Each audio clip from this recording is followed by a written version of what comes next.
Hello to everybody. I'm happy to be hosting this webinar session for the organized by the Center for Social Sciences Research and Action. And the webinar session is going to present the work done by Nadim Haidar.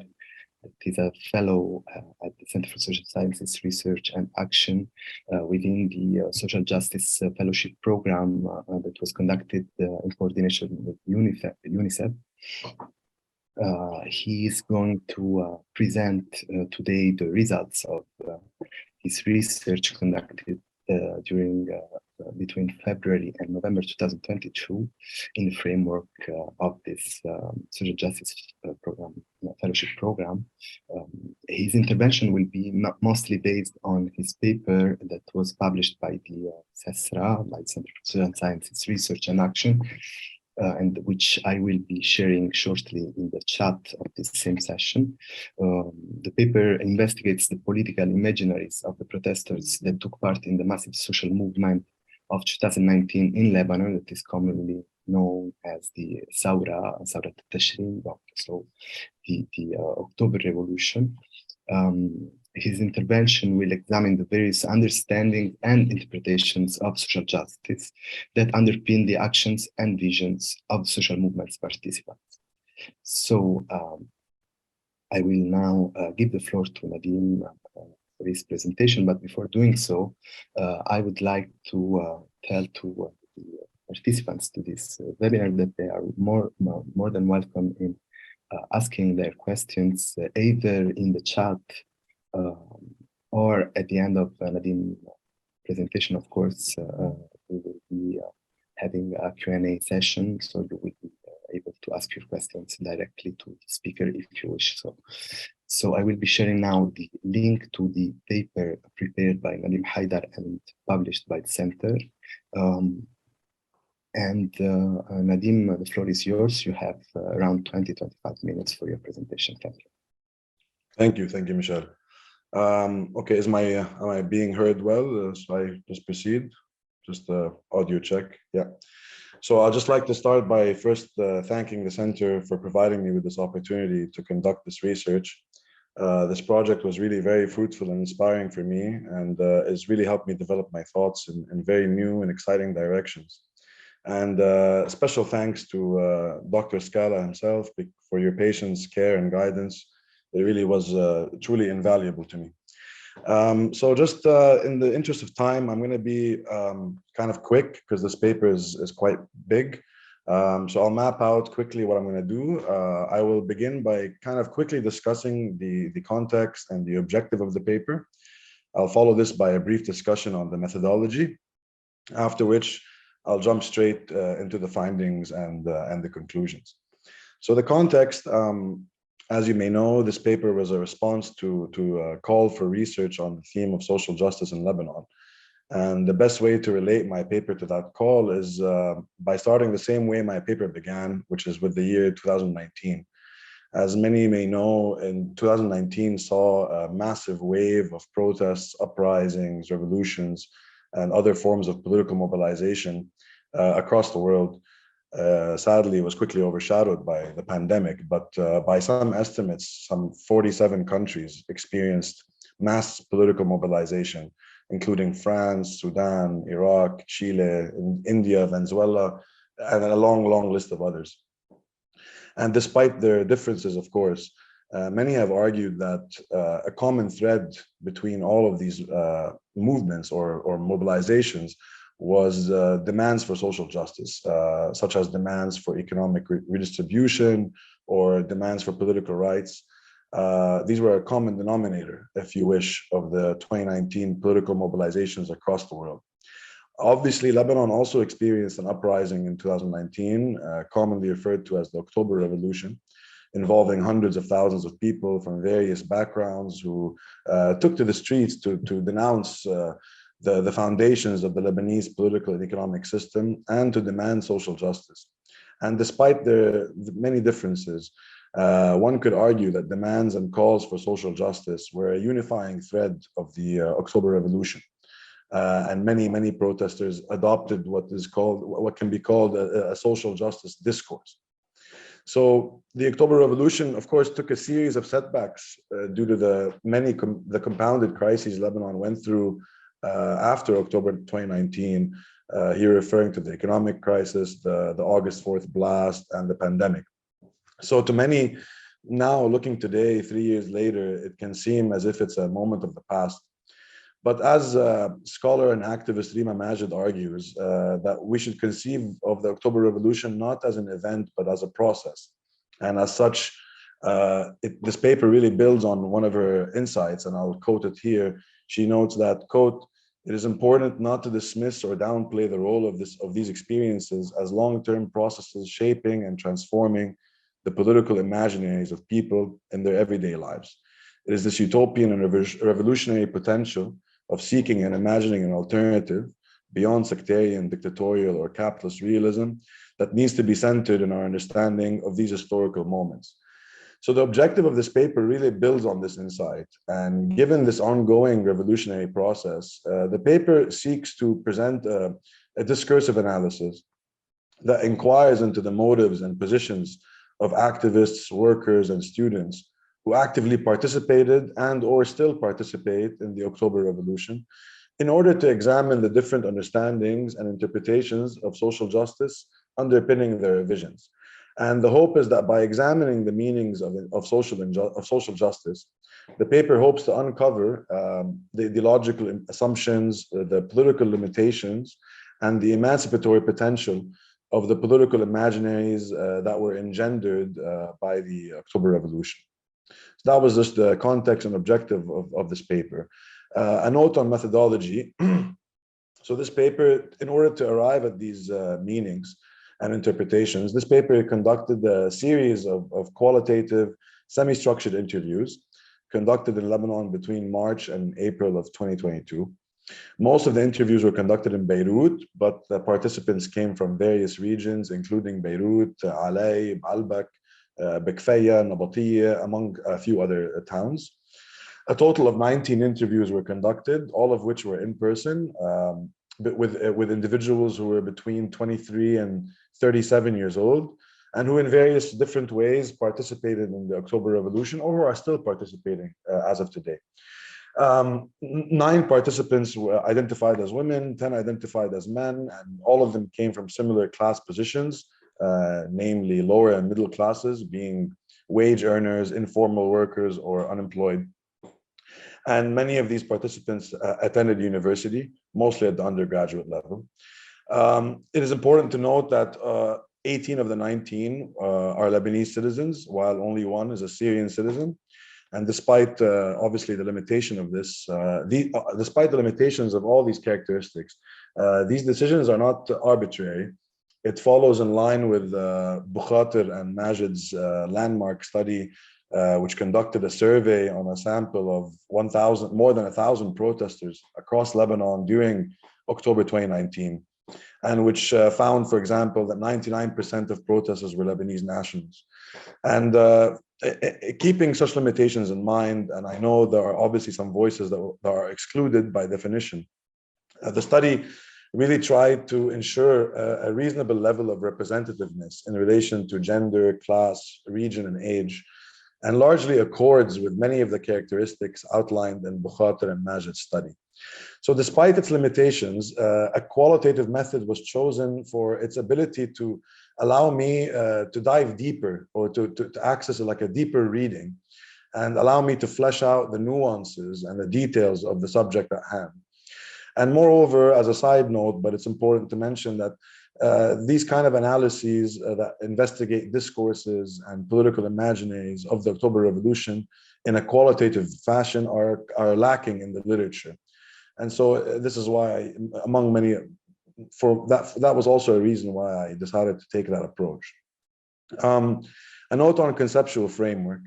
Unfortunately, I don't have time to dig deep into the nuances of this, but I'll just mention briefly that this paper extensively draws on the insights of both political theorist and philosopher Nancy Fraser and social movement scholar and activist Rima Majid. Fraser provided me with an overarching abstract theoretical framework on social justice. And I used Majid for an analysis of the uprising in a more concrete terms. So unfortunately, I don't have time to go into Fraser's framework here, but it's nonetheless, I hope that the presentation will still be coherent regardless. So I'll jump now to the heart or the findings of the project. So at the outset, when I conducted these interviews, the first thing I noticed was that the results of the study very much corroborate and validate Majid's contention concerning what she identifies as the three streams of the revolution. She identified a radical, a liberal, and what can be called an organic stream. And just to be brief, but the radical stream here is defined by its thinking. It thinks very intersectionally. It centers class, gender, questions of citizenship and race and refugees, and demands an overhaul of the neoliberal economic system as well as the sectarian political system. The second stream, which is a bit more liberal, views the problem less systematically and almost entirely focused their attention on corruption. And the third stream is a bit more organic. It's a bit inchoate. It proceeds in a more ad hoc fashion and doesn't really maintain a clear analysis or a clear vision or a clear political project. To be quick, I'll just show some simple quotes to mention. So for example, on the liberal stream, you could see, say, Samira, obviously this name is anonymized, a 30-year-old researcher in Beirut, and who says, quote, victory for me would be defined by taking parliament with good people, at least a third. We need to put people in power who put the people's interest before their own. The dream, she continues, would be to take back the stolen funds. Obviously here referring to the money that politicians have siphoned over the years. On a more radical front, for example, you could take Zaina, a 30-year-old social worker from Baalbek, who notes that, quote, we are a sectarian, violent, and patriarchal society. People were fed up of all this. Also the economy, obviously, the economy dominates everything. So here someone is a bit more intersectional, sees the problem from many angles and not just focus on corruption and removing people from power and replacing them. On a more organic level, you have people like, say, Ghassan, a 31-year-old unemployed carpenter, who when asked about why he went down, motivations, he says, quote, we didn't have a program. And personally, I didn't know where to go or what to support. We knew that we didn't want some people in power, but that's about it. And when discussing his motivations, he says he went to, quote, vent out, express myself, also for the fun of it, for a sense of happiness. What was nice about it was the adventure, the action that was happening. Fires here, roadblocks there. It was terribly exciting. So I just bring up these three quotes quickly just to demonstrate that indeed Majid's observation has been corroborated by the data. There is a clear distinction in these three streams. Yet what's very interesting is that despite these differences, this study finds that when asked to reflect on the meaning of social justice and the interpretations of it, nearly every participant had very similar answers. And these answers can be boiled down to 2 points. One, they generally referred to notions of a very robust welfare state. And two, almost all participants maintained a very clear class consciousness that surpassed national sentiments, and most clearly allied themselves with migrant workers and refugees. Hence, again, confirming Majid's contention that the uprising witnessed, quote, an emergence of a new class-based alliance between the unemployed, underemployed, working classes, and middle classes against the ruling oligarchy. So these are the two main kind of surprises for me, is that despite these differences, despite the different ways they conceived of the problem, the different ways, the different motivations for going down, you had this commonality in the notion of a robust welfare state and in these class-based alliances that included refugees and migrant workers. To demonstrate this, in brief, you'll see a lot of people talk, for example, about health, housing, education, a strong government that fosters development, strong infrastructure, power, roads. I mean, it's so much that even for participants, directly mentioned what they call the Scandinavian model and refer directly to Denmark and Sweden as welfare state models. It's ironic for me because I'm now living in Denmark, but in any case. So just to show this, how this plays out, I'll give two quotes just to give it, I think they encapsulate it very well. Take, for example, Ghassan, who was from the organic stream, the 31-year-old carpenter. He says, quote, this is a bit long, but it's worth it. He says, quote, to even speak of a just society, we need to remove social discrimination, those related to religion and nationality, for example. It would mean that we don't have people who are extremely poor and those who are rich. Social justice would entail human rights. I want rights, I want respect within government institutions as a citizen and as a human being. We also need to talk about the rights of citizens and immigrants. You have to talk about Syrians and Palestinians, their living conditions and so on. And what about the rich? What will we do with them? In Lebanon, we don't even come close to having any sense of social justice. The poor are dying. I think the Scandinavian countries, or so I hear, these countries are the best. This is really like, to me, a very good example of what almost all the participants expressed in one form or another, either explicitly or implicitly. Sometimes it would come out implicitly, for example, when they would say, I want justice for all classes living in Lebanon. And they would use the word, muqimin or aishin in Lebanon, very intentionally to avoid using the word Lebanese. And so there was this implicit kind of solidarity, and then there was a much more explicit kind, and all of which centered on this notion of a robust welfare state. Now, obviously, I was talking to these participants, in April and May of 2022, and this is when the economic crisis is in full force. And so I think one way to interpret this is that obviously the effect of the overlapping crises in Lebanon and how overwhelming they are kind of motivates, or I think maybe influences the desire for a welfare state. Because, of course, not to even speak of Lebanon's really weak social security schemes, in addition to extreme levels of inequality, I mean, by some standards, some of the highest in the world. These all provide additional significance to this, what Fraser would call a struggle for redistribution, or the demand for a welfare state. I then ask in the paper, how to understand this, this vision, how to understand this reference to a robust welfare state. Is it to be understood in a more reformist manner, what Fraser, for example, calls affirmative remedies, but basically means reformist? Or should it be understood in a more transformative manner, or in normal language, revolutionary remedies?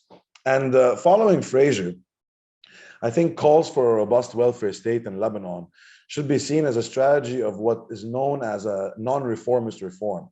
And this is a concept that was coined by French philosopher André Gorz back in the 60s, but which was kind of given new life by Marxist Eric Wright, and which Fraser then takes on.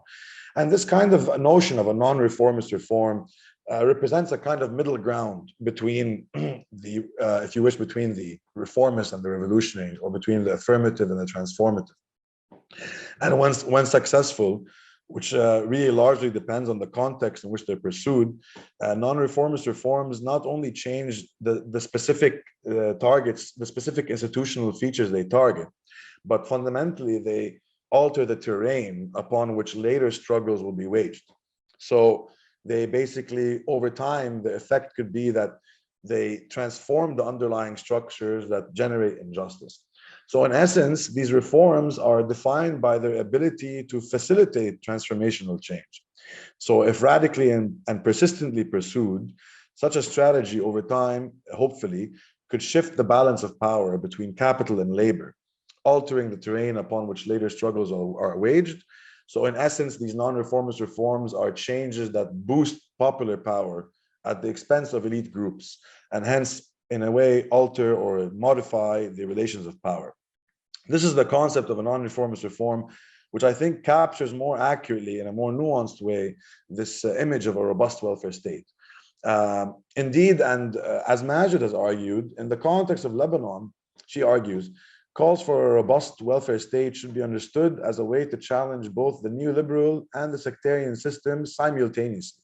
So as Majid notes, quote, protesters' demands for an end to economic degradation, essentially an end to the neoliberal system, through reinstating elements of a welfare state, would mean an end to the sectarian system too. It would mean not having to go to your sectarian zaim or leader to be able to get your basic needs met, thus making the sectarian system redundant. So reinstating the welfare state then, in a way, would hit two birds with one stone. And if radically and persistently pursued, such a strategy over time could indeed shift the balance of power between capital and labor, especially when you take into account the extent to which the sectarian system is entrenched in the Lebanese political economic structure and the extreme amount of inequality. So one could imagine then that this kind of robust welfare state could indeed lead to that direction. I'll now proceed to the final part, which is more in line of a critique or demonstrate the limitations of this image or this vision. So in a very insightful remark, Fraser herself maintains that the strategy of non-reformist reform has historically informed many left-wing understandings of social democracy.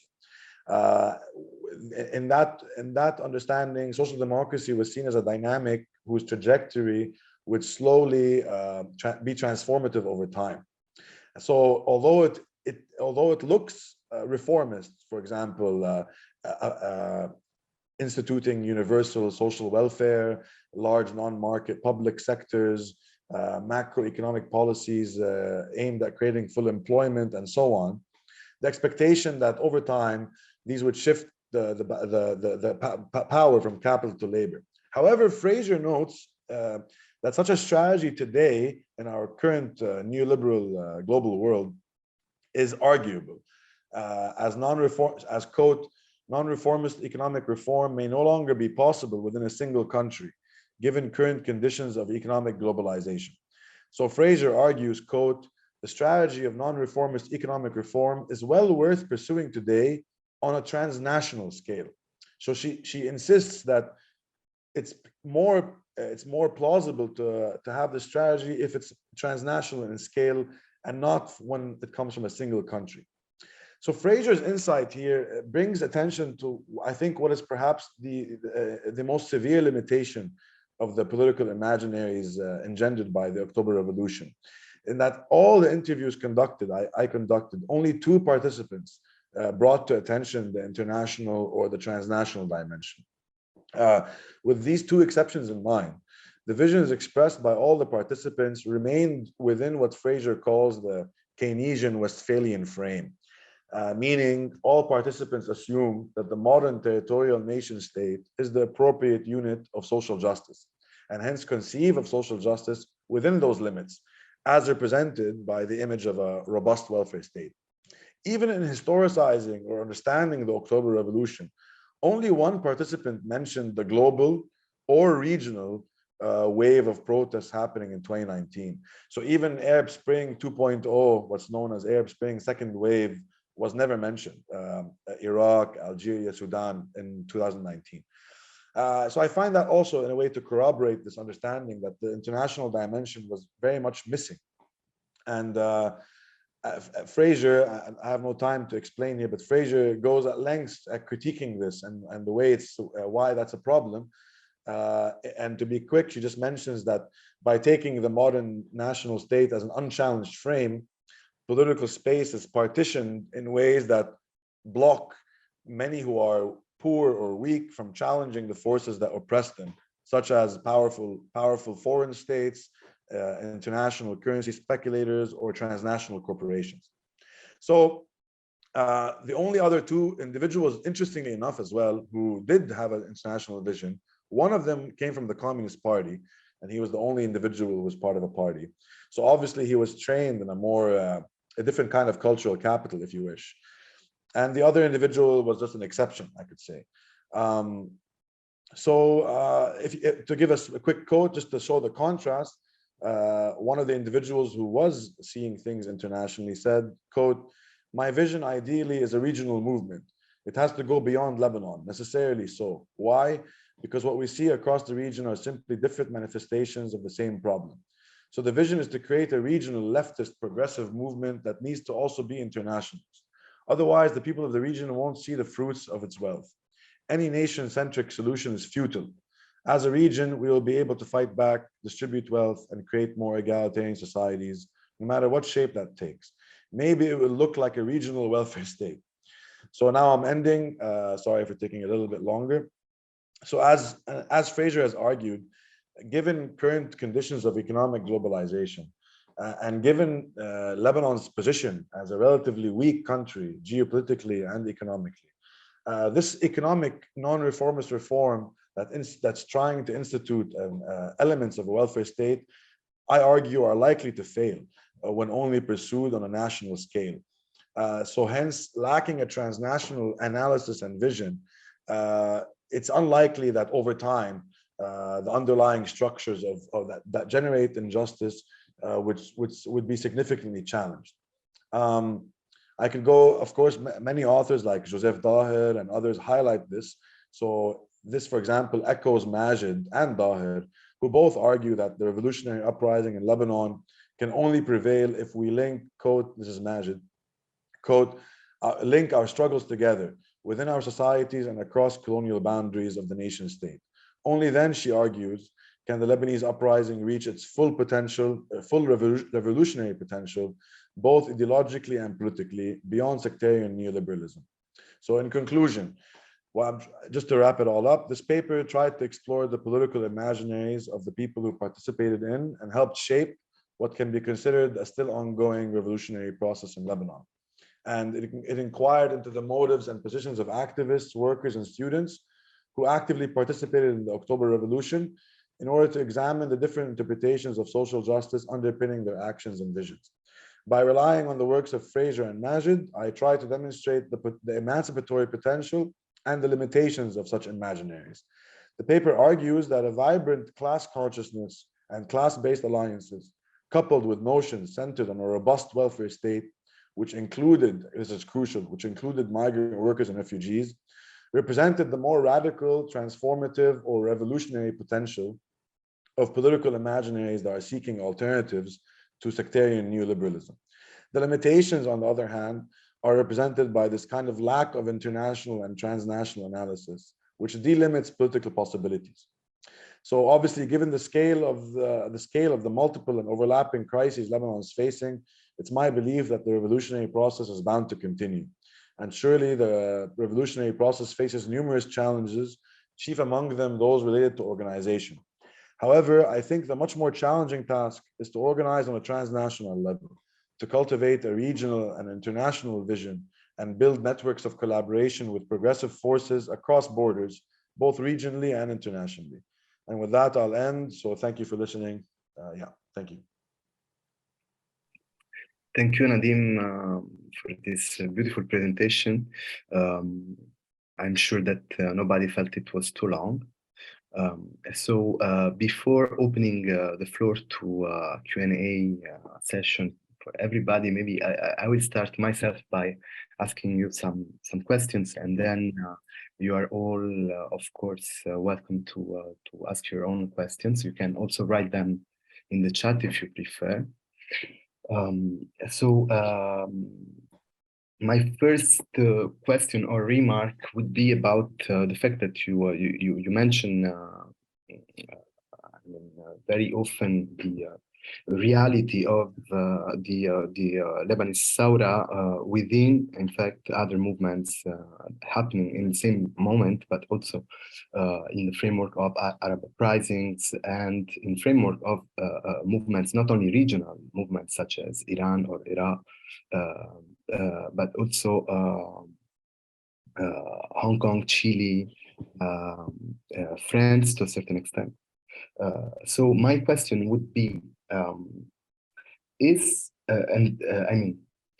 social justice demands you are highlighting are a common denominator of all of those movements and of the Arab uprisings of 2010, 2011. So my question would be, don't this, social justice demand also expresses a crisis of capitalism itself, maybe some, breaks within the capitalist political economy, or if we want to say it more neutrally, maybe, of the political economy that is triggered by neoliberalism throughout the world, and so also the references that you were doing to the globalized economy.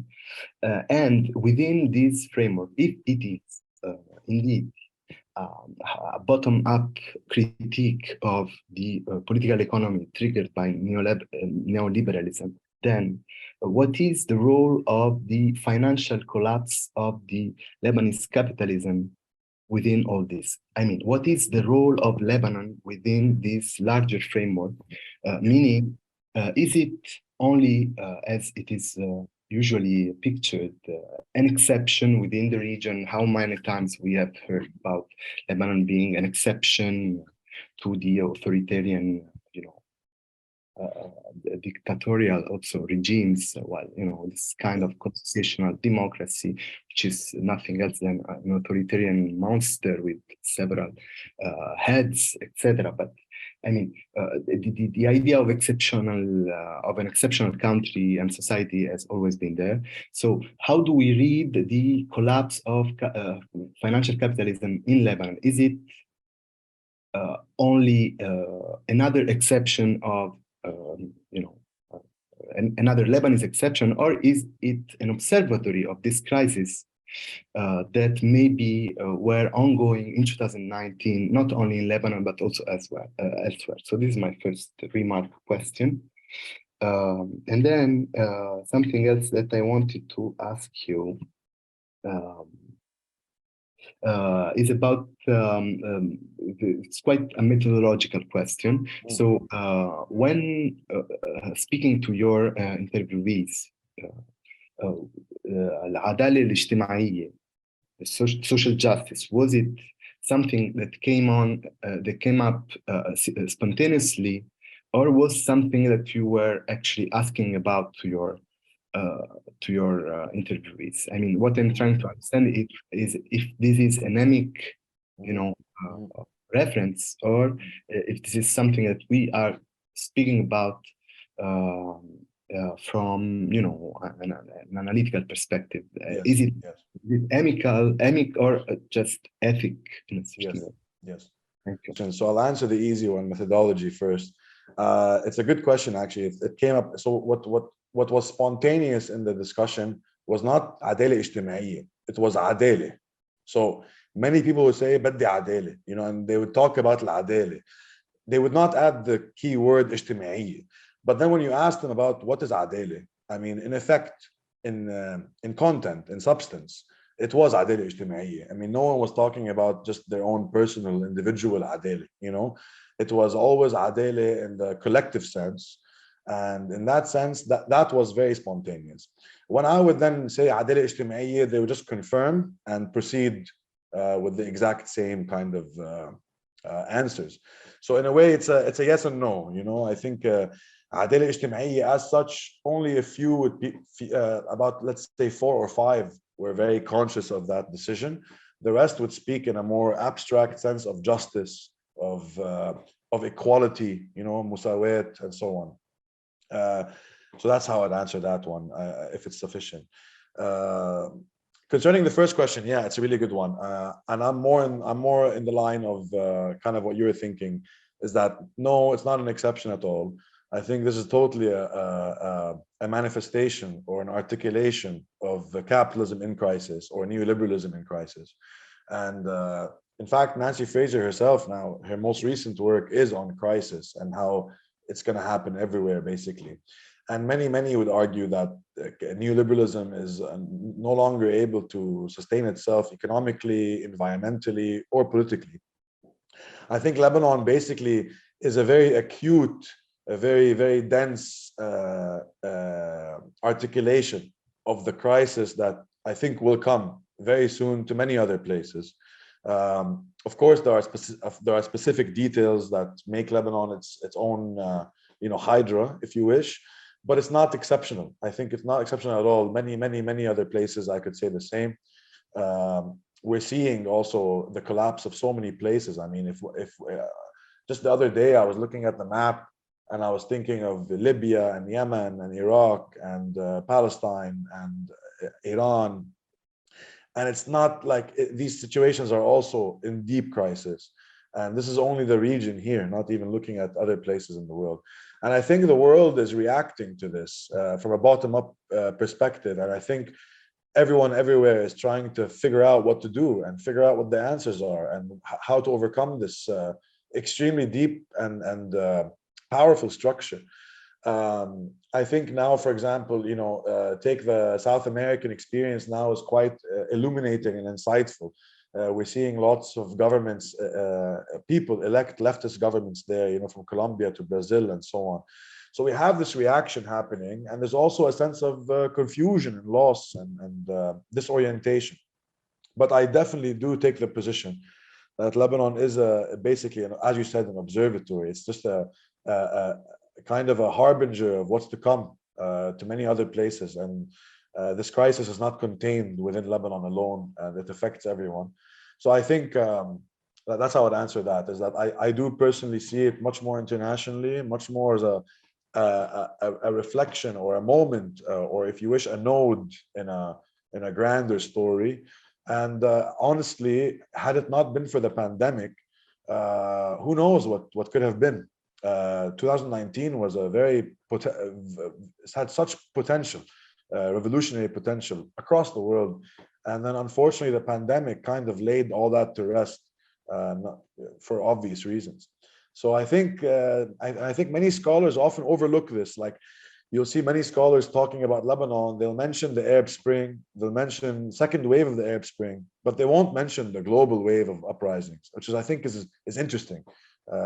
Why do we always have to, provincialize our problems? But that's how I would answer that. I hope that was sufficient. Yes, definitely. Thank you. So anybody else that would like to, yeah, so there is maybe Mariam Yunus that wants to intervene. So please go ahead, Mariam. Okay, thank you, Nadim. I was a bit surprised towards the end when you talked about, you focused a lot on the transnational moment, like that you think this is what was missing, and I agree with this, but especially with the notion of social justice, I still think in a way we see it as national politics in a way. I mean, it's something a state, can do and I'm not sure if we have, I think, imaginations of social injustice, I guess, in a way, like some kind of broad idea of what social injustice is and what neoliberalism or capitalism does. But maybe a bit more, maybe you can expand a bit more how you how you refer to the national in this or the national role in it, because I would say it's also related to there's also a lot in Lebanon there is a lot of focus on the state and the nation and the role of the state. And the other thing is more, it's actually not related to this. It's maybe a bit of question of, if I got this right, you did the interviews in 2022. Yes. Okay, so did you take into account that this was like, years after the actual CeSSRA, and also like kind of the whole development that happened? I just, it wasn't really a stagnant period in Lebanon, maybe from 2020 to 2022. Is this in your research or? Yes. Okay. Yeah. Thank you, Mariam. I'll answer both. So yes, as I said, let me answer the second one first. It's a bit easier. Yes, of course. As I said, that I was speaking to these participants while we're in the midst of the economic, specifically the economic crisis, was the most overwhelming feature that everyone would talk about all the time. And as I said in the paper, that I think this is the main reason why struggles for redistribution were at the forefront of their images for social justice, as opposed to, for example, say more cultural or what Fraser has called struggles for recognition. That took a sideline or took a secondary position in my interviews. Everyone was very much focus on the economic aspect, the material aspect of their everyday lives. And so hence, I think it colored their visions of what social justice is, which is, I think, speaks a lot to why the notion of a robust welfare state was so dominant. I think because these participants imagined that this robust welfare state would alleviate the pain that they were experiencing during the crisis. At the same time, as I said, I don't conceive of the revolution as an event that ended. You know, it's a process. So I don't want to understand it as something that happened and then now we're done. I want to understand it along with Majid and many others that this is an ongoing process. It has waves. There are stages where there are, you know, more defeatist moments, and there are stages where there's a momentum. So I think seeing it in this way allows us to be a bit more nuanced and careful, and not to put it in a kind of box. You know what I mean? But just that's how I answer that part. The first question is so I've been thinking a lot about this now. The question of, for example, solidarity, the question of the nation state, and how does social justice play out in this dialectic between we're all in nation states, but at the same time, I would like to imagine and see an internationalist solidarity-based organizing. And I think the answer for me is as follows: is that obviously, living in the world we are in today, you have to start somewhere, right? Every action will have to take place in a certain locale, in a certain locality. It's not an issue of like, let's reimagine the nation state as such. To me, it's more building these blocks, building these networks of collaboration, such that if one nation state were to implement a welfare state, it would be defended by various other forces that would come together as a block and resist the neoliberal onslaught together. So again, my example here would be South America today. You see Lula in Brazil, you see Colombia, you see Chile, you see Argentina, you see Mexico. These are all now leftist governments. If they stand together and they organize together and they think together, then their possibility of erecting a welfare state is much more likely than if you were just Colombia on your own and you want to make a welfare state. The IMF and the World Bank will come down at you. You know, the American imperial hand will come down at them. And this is the experience of the past. It's kind of just a reality of power. So given our power, given the position of power we're in, we need to start thinking internationally and coordinate. It's not about erasing the borders. It's just about we have to think together and organize together and stand together to have a chance of actually implementing these reforms. You know what I'm trying to say? That's how I understand it. Yeah, this is a very passionate discussion, and at the same time, there is still this very real issue of, well, of course, politically speaking, not everybody would maybe agree about the idea that the state is needed. Let's start from scratch.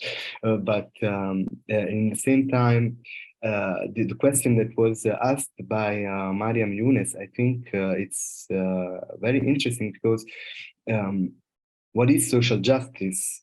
Social justice is embedded within society. So society, what is it? I mean, is it class structure? Is it about something else? How do we, cope with the heterogeneity of the society of each local society, which is also the rich, the rich part of each society and of each political idea and theoretical framework in the end of the day. So, this is a real important question because on one hand, we have, the big Bretton Woods institutions, for instance, so IMF, World Bank, etc., that impose this, this recipe for economy and that should work everywhere in the same way, and it can just be applied as it is. So the idea of, a globalized economy that goes into a certain specific direction. And on the other hand, we are now having this idea of social justice that is enshrined within international conventions. So it is very abstract in a certain way, and it is maybe another way of standardizing what we understand as a society that is just. Yes. What are the keys to a socially just society? So we are maybe, I mean, going into the right direction, or maybe not. Maybe we are I mean, this is really a question, an open question for me. It is inspired by this discussion that you just had with Mariam about what should be a socially just society. Should it be a standardized way of understanding justice, or maybe not, etc., etc. So, I mean, yeah, I could just easily, I mean, sorry. so before you go into this discussion, maybe is there anybody else that would like to ask a question? We'll go ahead. You can either just raise your hand and so that they can allow you to speak, or just write your questions in the chat. But while you think about this, Nadim, please, if you wanted to add something, go ahead. Yes, no, I just wanted to build on what you're, see, I'm thinking exactly where you're thinking now. And I think my question is, you ask what is a just society, and I'm asking where are the boundaries of society, so because in the end there's a certain boundary, and this is what Fraser talks about when she discusses the Westphalian frame, is that ultimately, if you define a society in a certain way, there might be some who are excluded from the society. In our case, it's citizens, for example, and non-citizens in the modern state. So I think when we start thinking about what is society, should we conceive of it in a planetary sense, an international sense, or in a more local sense? That has a big impact on how we understand justice and how we understand what is just. So I think this is why, to me now, this paper has really taken me into very big and new directions, but they're very, very interesting questions. And yeah, I just want to say that. Thank you. So if there are no more questions, I would say that we had a very insightful discussion and a very free discussion, which was really passionate. So if there is nobody else that last call, if you want to ask your questions, I would thank you all for participating to this webinar, and in particular, I would like to thank Nadim that has done huge work, and also that was very receptive to all the discussions that we had as CeSSRA within, and it was really, I mean, we learned a lot from each other. So it was really a pleasure to work with Nadim, and we are looking forward to his next publications. So thank you all. You may know that this is a webinar cycle that is going to have other sessions, most probably, on the question of social justice in particular. So just keep posted on our social media, and see you soon. Thank you. Thank you, Michele. Thank you very much.